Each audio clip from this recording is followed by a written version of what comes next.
L'énigme de l'horloge enchantée. Suite. Clara et Alaric franchirent la porte qui venait de s'ouvrir, laissant derrière eux la salle des miroirs.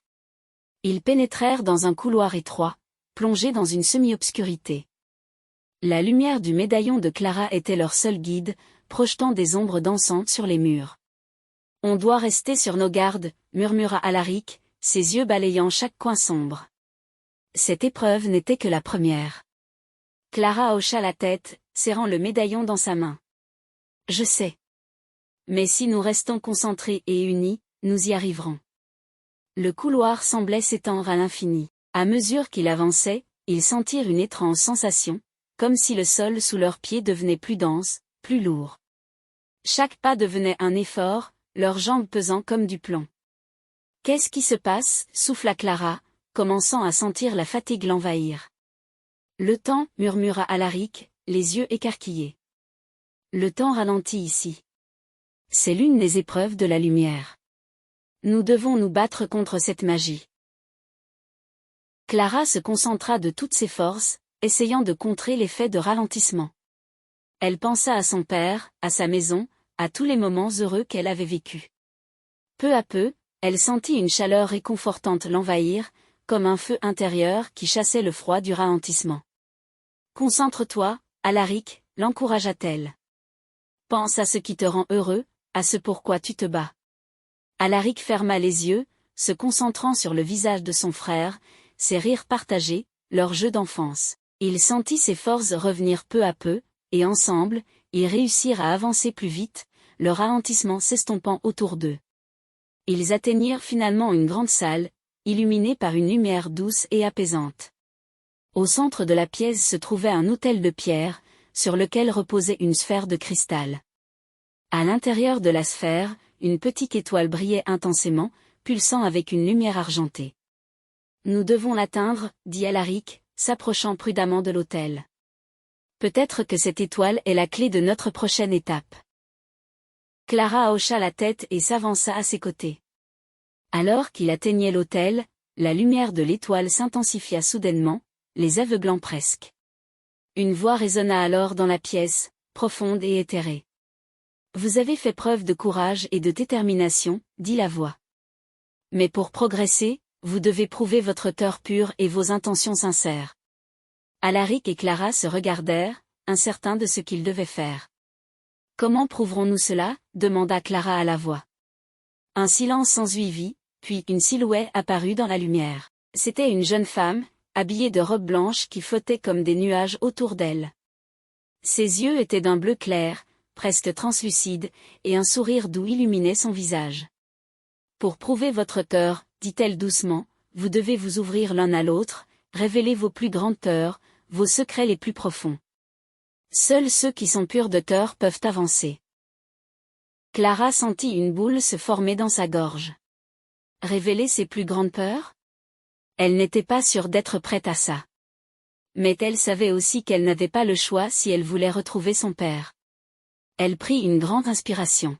« Ma plus grande peur, c'est de ne jamais revoir mon père, » avoua-t-elle. « Qu'il soit perdu à jamais, comme s'il n'avait jamais existé. » Alaric la regarda, son expression adoucie par la compassion. « Moi aussi, j'ai peur de perdre mon frère, » dit-il doucement. « Mais ma plus grande peur est de me perdre moi-même dans cette quête, de devenir quelqu'un d'autre, quelqu'un que je ne reconnais plus. » La jeune femme sourit, ses yeux brillants de compréhension. « Vous avez été honnête. Vous avez fait preuve de courage. Vous êtes prêt pour la prochaine étape. » La sphère de cristal se mit à briller intensément, projetant des éclats de lumière autour de la salle. Clara et Alaric fermèrent les yeux sous l'éclat aveuglant, et quand ils les rouvrirent, ils se retrouvèrent dans une nouvelle pièce, beaucoup plus grande. Cette pièce était remplie de statues, toutes représentant des figures différentes, des sorciers, des guerriers, des créatures fantastiques. Au centre se tenait une statue d'un homme, un sorcier puissant à l'allure imposante, tenant un bâton étincelant de pierres précieuses. « Qu'est-ce que c'est ?» murmura Clara, regardant autour d'elle. Alaric s'approcha de la statue centrale. « C'est une épreuve de choix, dit-il, son regard scrutant les détails du bâton. Nous devons choisir le bon chemin en fonction de ce que nous voyons ici. Clara observa les statues avec attention. Chacune semblait raconter une histoire, une bataille, une quête. Elle remarqua que la statue du sorcier central semblait presque vivante, ses yeux en pierre semblant les suivre. « Regarde, dit-elle en pointant du doigt. Les yeux de la statue. Ils brillent. » Alaric plissa les yeux. C'est un indice. Nous devons le suivre. Ils avancèrent prudemment vers la statue, et dès qu'ils s'approchèrent suffisamment, les yeux du sorcier s'illuminèrent d'une lumière verte intense. Un murmure s'éleva, et une porte cachée s'ouvrit dans le mur derrière eux. « Nous devons y aller, dit Clara, une pointe de crainte dans sa voix. « Oui, mais restons sur nos gardes, répondit Alaric. Je ne pense pas que ce soit aussi simple. » Ils franchirent la porte et se retrouvèrent dans un long corridor, plongé dans une obscurité presque totale. À mesure qu'il avançait, une sensation étrange les envahit, comme si le temps et l'espace se tordaient autour d'eux. Soudain, une voix douce mais menaçante résonna dans l'obscurité. « Vous avez choisi la voie de la lumière, mais chaque lumière projette une ombre. Êtes-vous prêt à affronter la vôtre ?» Clara sentit un frisson lui parcourir l'échine. Elle savait que l'épreuve la plus difficile les attendait, celle qui testerait non seulement leur courage, mais aussi leur âme.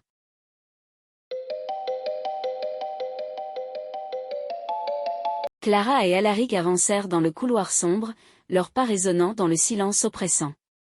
L'obscurité semblait presque palpable, comme si elle tentait de les envelopper, de les engloutir. Le médaillon de Clara continuait à briller faiblement, projetant une lueur tremblante qui vacillait à chaque pas. « Reste près de moi, » murmura Alaric. « Nous ne savons pas ce qui nous attend. » Clara hocha la tête, ses doigts serrés autour du médaillon. Elle sentait le poids des épreuves qu'il avait déjà traversées et l'incertitude de celles à venir. La voix douce mais menaçante résonnait encore dans son esprit. « Êtes-vous prêt à affronter votre ombre ?» À mesure qu'il avançait, l'air devenait de plus en plus froid, et une brume épaisse commença à se former autour d'eux, limitant leur vision. Ils s'arrêtèrent, essayant de distinguer quelque chose dans cette obscurité glaciale. « Je n'aime pas ça, » chuchota Clara, ses yeux scrutant la brume. « C'est comme si quelque chose nous observait. » Alaric acquiesça silencieusement. Soudain, un bruit de pas se fit entendre derrière eux, suivi d'un autre, puis d'un autre, comme des échos de leurs propres pas. Ils se retournèrent brusquement, mais ne virent rien d'autre que la brume. « Qui est là ?» appela Alaric d'une voix forte, essayant de masquer la peur qui montait en lui. Une ombre se détacha de la brume devant eux. C'était une silhouette noire, sans visage, une forme indistincte mais terriblement menaçante. Elle semblait absorber la lumière autour d'elle, grandissant à chaque pas qu'elle faisait. « Ne t'approche pas, » avertit Clara, brandissant le médaillon comme un bouclier. Mais l'ombre continuait d'avancer, implacable, silencieuse. Alaric saisit la main de Clara.